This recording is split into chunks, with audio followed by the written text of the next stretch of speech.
woke up a little while ago and I look tired and puffy, so you get to see me when I'm insomniating and you get to see me when I'm really tired. Just woke up. I want to do a top 5 on video games because I love video games, and I think I'm just, gonna say top 5. Just if you don't care about games, then just go somewhere else, do something. I keep going over the time, so I'm going to turn my clock so I can see. It's 3:52.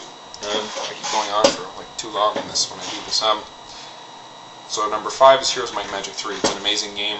You start off with there's eight different town types. You start off with the one you pick, send out a hero to go pick up resources for you, and based on how many resources you're pulling in, you can build new new dungeons, so that you can get more monsters or whatever, humans or whatever they are. So you have seven different types of troops you can build, and the bigger the troops you get, of course, the stronger they get. Less come every week, but they're really powerful, so it doesn't matter.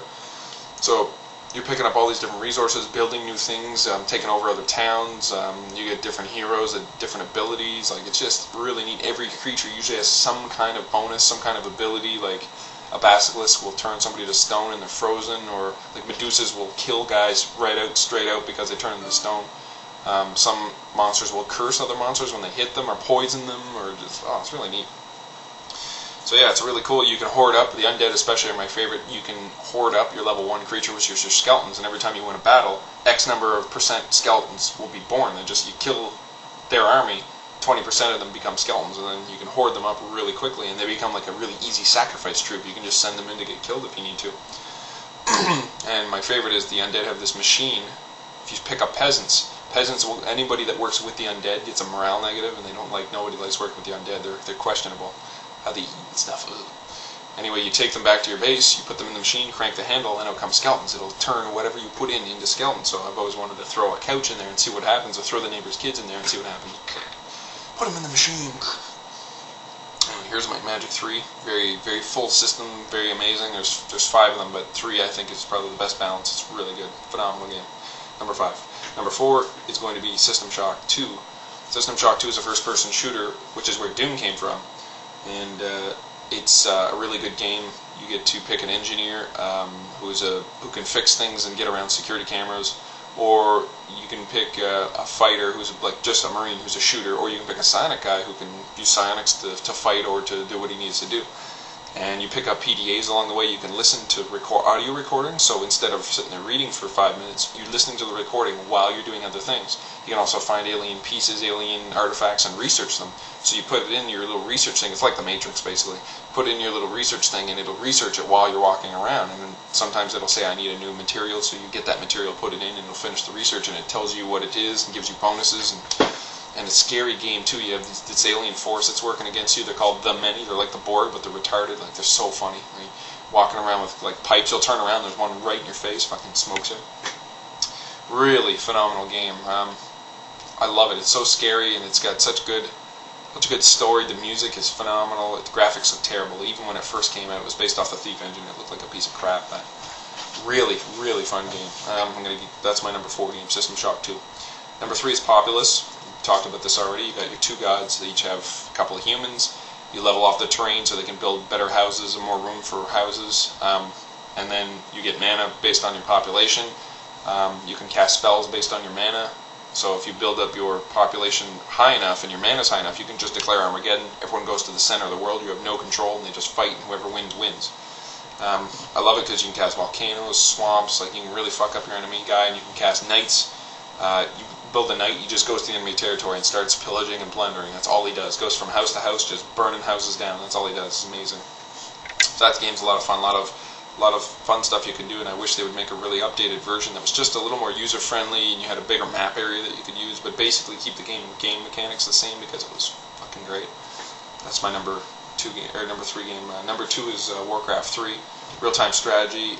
You got 4 different races. Each race has different abilities, different monsters to use, and different abilities, different spells for everybody. Like, it's really neat. Very well balanced. That's my favorite thing about it. Is they've been working on it for years, and every so often a patch will come out and they'll say, okay, the necromancers, they have to lower them a little bit. They have to lower their damage a little bit, because they're finding that for the money and mana you spend on these, they're too good. So we have to lower them just a little bit, tweak them. Everything's getting tweaked all the time. Oh, we're finding that say for instance the human town's armor is too low, so we raise the armor on the human towns a little bit because they were too weak for what you're getting for what you're paying. So anyway, the game's all about hoarding up resources, about spending them as soon as you can so that you're always building something. But building an army, sending it out versus the other guy, it's real-time strategies, no-brainer. But the way they do it is great. There's flying units, ground units that hit air, ground units that hit only ground, air units that hit only ground, air units that hit only air. There's magic guys, there's all these neat abilities you can do, and you have to consider everything. It's really fun. So yeah, number 2 is Warcraft 3. Number 1 is XCOM. XCOM is my favorite game by far. It's you start off with the globe. You pick you have the globe and it asks you where you want to build a base. So you build one usually in the USA because they give you the most funding. So you build your base. You build hangars for your jets. You build barracks for your people to live in. You build general stores to put stuff in. Research places to be able to research alien artifacts, manufacturing places to be able to build stuff, which you don't need right away, and all these different radar stations to be able to find the UFO. So you got your little base on the little globe, and time's starting to go by, and you can speed time up you can send it by the second, by the minute, by the hour, by the day, just in case you're sitting there waiting for a UFO to come by. You don't want to sit there for 5 seconds at a time. So you wait, and then all of a sudden, boom, the UFO is spotted. So you send out your F-16s to go and blow up that UFO, and depending on how hard you hit it, if you hit it very gently, just barely put it down, it'll crash. It's perfectly intact. You get all these resources you can take when you take it over. Aliens are all fine, but if you hit it really hard, it'll crash really hard, and it'll blow up parts of the ship. There's pieces everywhere, and there's dead aliens everywhere because you've basically hit it too hard, right? But it's cool because it makes level a lot easier. So after you crash it, you send in your Sky Ranger full of soldiers. They land and secure the area, so there's only so much space the aliens could go to. So you have this block set up, and you go into a farmer's field, whatever. You send out all your guys, and they all have different time units. It's turn-based. So your turn, you send out your guys, and if they're all out of units, out of time units, when the alien's turn comes by, if an alien walks up to your guy, he can just shoot him. That's it. He's dead. But if you save enough time units to shoot, he can shoot before the alien will get him. So there's a lot of things to consider. You can crouch. It makes you a little smaller, and it makes your accuracy a little bit better too. So you got guys. I usually like platform door opens like at Sky Ranger. I put 2 guys on each corner, and they're kneeled, and they're ready to shoot. And then I'll secure the platform a little better. Then start spreading guys out, and they're all putting their leaning up against walls and stuff. And aliens can look out windows and shoot. They're terrorists really.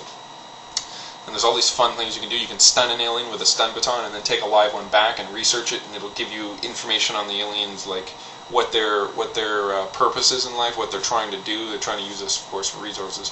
You can find out about different. If you get a really high-ranking alien, like a leader or whatever, he'll give you some really juicy information. And you can even do the dead ones to find out what their weaknesses are and everything. It's just, you can research everything you pick up. So you start off with these little shitty rifles and little human weapons. They suck. But then you can pick up alien plasma weapons, alien grenades, alien dead bodies, live bodies, and you can. This is what I love about this game. Every country gives you money based on how well you're doing, right? And if, say, you're on USA, of course, the other side of the world's probably, you're not going to have radar that reaches that far. You're going to have to hurry up and build a base over there so you can start fighting the aliens on the other side. And if the aliens coerce too much, they'll actually take, say, India or Africa usually gets swapped. They'll actually join the alien cause, and then they're gone forever, and you can't do anything. But it's cool because, it's a very shoestring operation. You're building your base. You're making a little bit of money, just enough money to keep the base going. But then you're like, well, what do I do if I need cash? You have hundreds, after mission to mission, you have hundreds of dead aliens. You can sell them to whoever wants to buy them for 20 grand a piece. So basically, it's like the government saying, I've been fighting aliens forever. We're out of money. Here, why doesn't some collector buy this alien corpse? Buy this alien corpse. You can sell the material they use to build ships, which is Illyrium. You can sell that. You can sell alien weapons, corpses, anything you want to sell. You can sell them. So it's kind of cool because you can keep your budget afloat with whatever you got on hand, which is really amazing. Anyway, phenomenal game. Lots of strategy to it. It's just lots of ins and outs. Fucking great storyline. The graphics for the time are pretty good. Just phenomenal strategy game. It's my number 1. That's all I got.